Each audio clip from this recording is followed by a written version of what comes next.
Welcome back, my friends, to episode 19 of the creation of the Oasis at Modern Design Aquascaping. I've been gone for a while and I've missed you guys. We've been traveling around doing cool things. I appreciate you supporting the Adams family. You're gonna see a lot of infrastructure in this video, a lot of things going in under the ground. There's just a lot of stuff that goes on behind the scenes. Follow it all, check it out, put all your questions down there in the comments section. Like, subscribe, do all that other stuff, swing the hammer, smash the bell. You do your part, we'll do our part to continue educating, inspiring the world about ponds and water features while we transform my vinyl siding house into the most chaotic, amazing, beautiful water feature that we've ever built. Guys, stay tuned. You're gonna love it.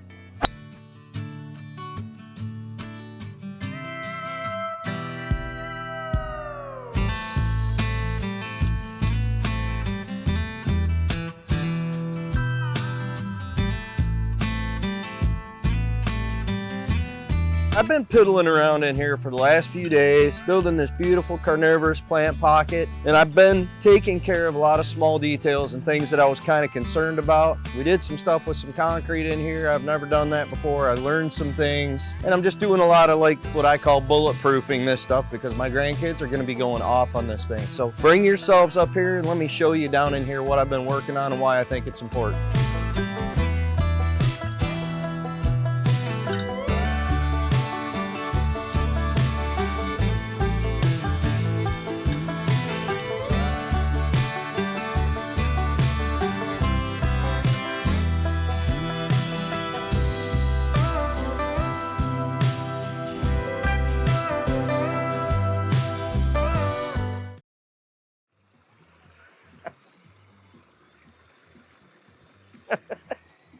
All right, let's put an end to this madness.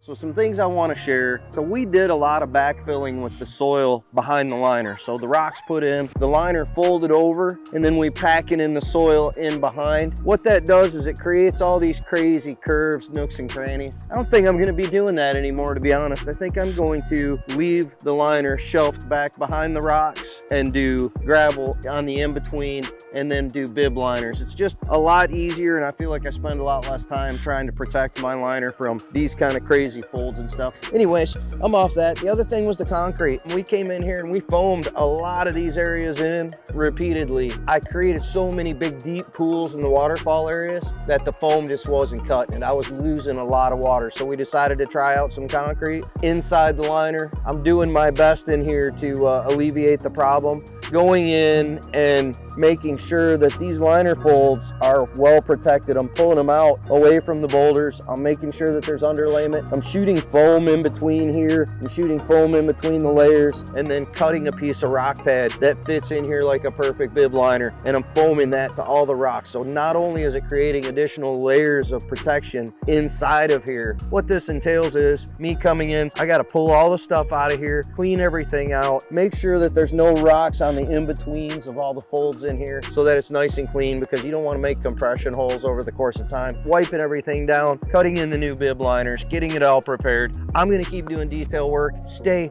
tuned. Watch it happen. John G out.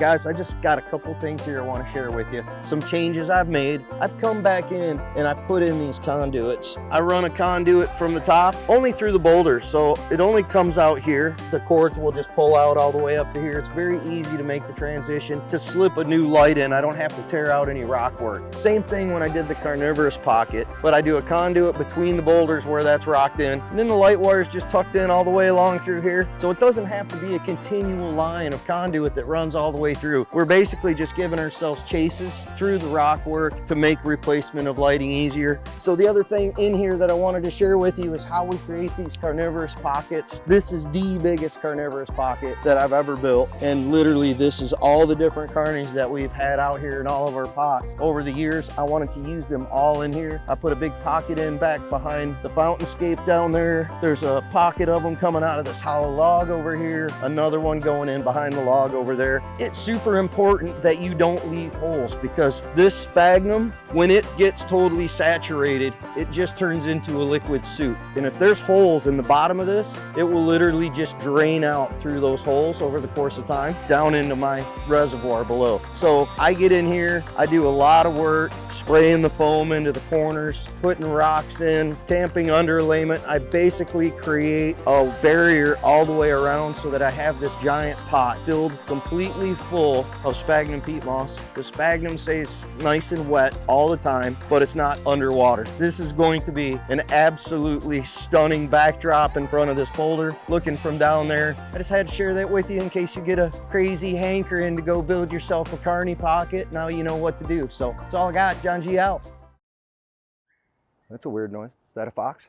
That's what the fox says.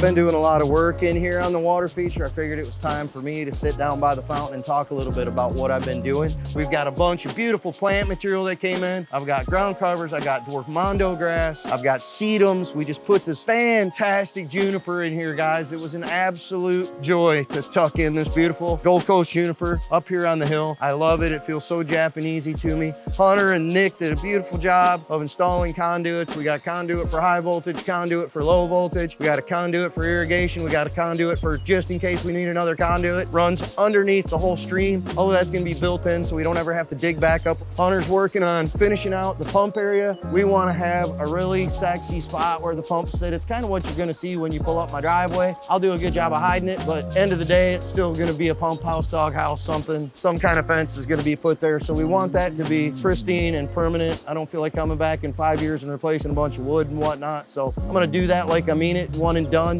And now it's the little details. Hundreds and hundreds of ground covers and plants, and I'm just having a joyful time doing these little things in here that are gonna make this the most magical water feature that I ever built. I'm gonna get busy and go do something. John G out.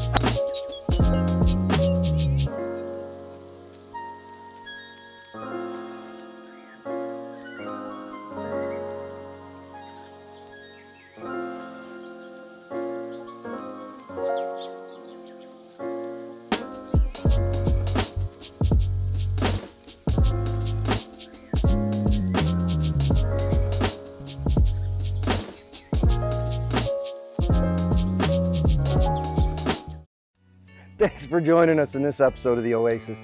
Really appreciate you hanging out. Hope you learned something great. This is the first episode that's been created by our new editor. Let me know, thumbs up, did you like it?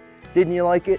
Give us more input on what you want to see. And by the way, this back here, Cherry Hills, Denver, Colorado. Stay tuned. We're going to have a bunch of episodes of this amazing swim pond. So there's your little teaser, little spoiler for what's going on out here. More episodes of The Oasis coming in hot. It's looking absolutely fantastic out there, and I can't wait to get back out there in my nice comfy chair and stare at my waterfall as the lights come on and the sun goes down. Appreciate you all. Have a great day. John G out.